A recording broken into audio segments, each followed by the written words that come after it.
Welcome to TV 15 news. Palnadu జిల్లా చిలకలూరిపేట నియోజకవర్గం స్థానిక కళామందిర్ సెంటర్లో ఎన్ఆర్ఐ సహకారంతో అన్నారావు ఏర్పాటు చేసిన బస్ షెల్టర్ను స్థానిక శాసనసభ్యులు మాజీ మంత్రి పత్తిపాటి పుల్లారావు బుధవారం ప్రారంభించారు. ఈ సందర్భంగా ఆయన మాట్లాడుతూ ప్రభుత్వంపై ఆధారపడకుండా చేతనైన వారు వారికి తోచిన విధంగా అభివృద్ధి పనులు చేపట్టడం అభినందనీయమన్నారు. వీరిని స్ఫూర్తిగా తీసుకుని ఎవరికి వారు చిలకలూరిపేట అభివృద్ధికి కృషి చేయాలని కోరారు. ఈ కార్యక్రమంలో ఆర్టీసీ డిఎం ఎస్ రామ్తో పాటు జనసేన ఇన్ఛార్జి రాజా రమేష్, పలువురు టీడీపీ నాయకులు, కార్యకర్తలు ఉన్నారు. కుర్చీలు ఖాళీగా ఉన్నాయి, కుర్చీలో కూర్చోవాలండి.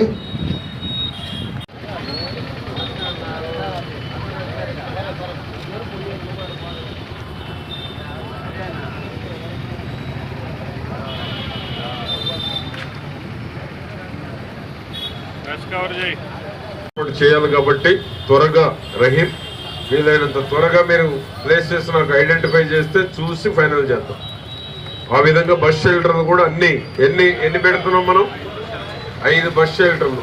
5 బస్ షెల్టర్లు కూడా త్వరగా ఏర్పాటు చేస్తే గ్రామాల నుంచి వచ్చేటువంటి వారికి సౌకర్యవంతంగా ఉంటుంది. కాబట్టి అన్నారావు గారిని, వారి కుటుంబ సభ్యులందరినీ పేరు పేరున అభినందనలు తెలియజేస్తా ఉన్నాను. ఒక ప్రముఖమైనటువంటి పేరు ప్రతిష్ట కలిగినటువంటి టీ స్టాల్. గొడవ జరిగితే అన్నారు టీ స్టాల్ మీదకే పోయేవాళ్ళు ఒకప్పుడు. పాలవెల్లి టీ స్టాల్, ఆ చరిత్ర, ఆ గొప్పతనం అన్నారావు గారికే ఉంది.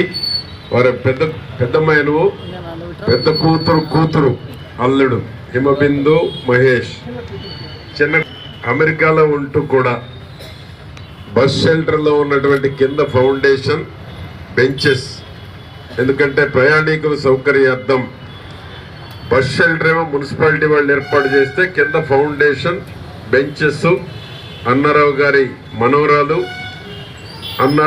మనవరాలు యొక్క భర్త అయినటువంటి మహేష్ గారు, వారు వింజనంపాడు.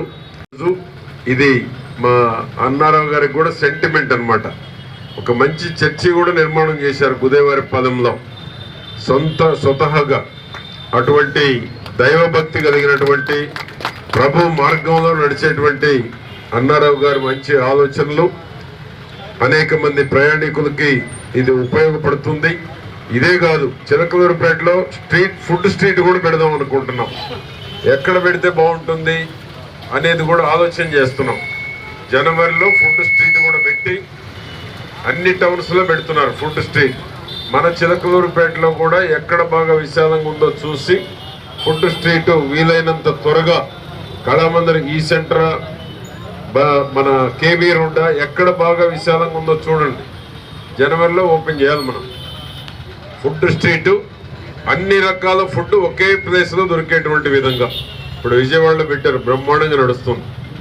అన్ని టౌన్స్లో పెడుతున్నారు ఫుడ్ స్ట్రీట్. ఆ ఫుడ్ స్ట్రీట్ చిలకూరుపేటలో కూడా అతి త్వరలో మా రహీం కూడా ఉన్నాడు.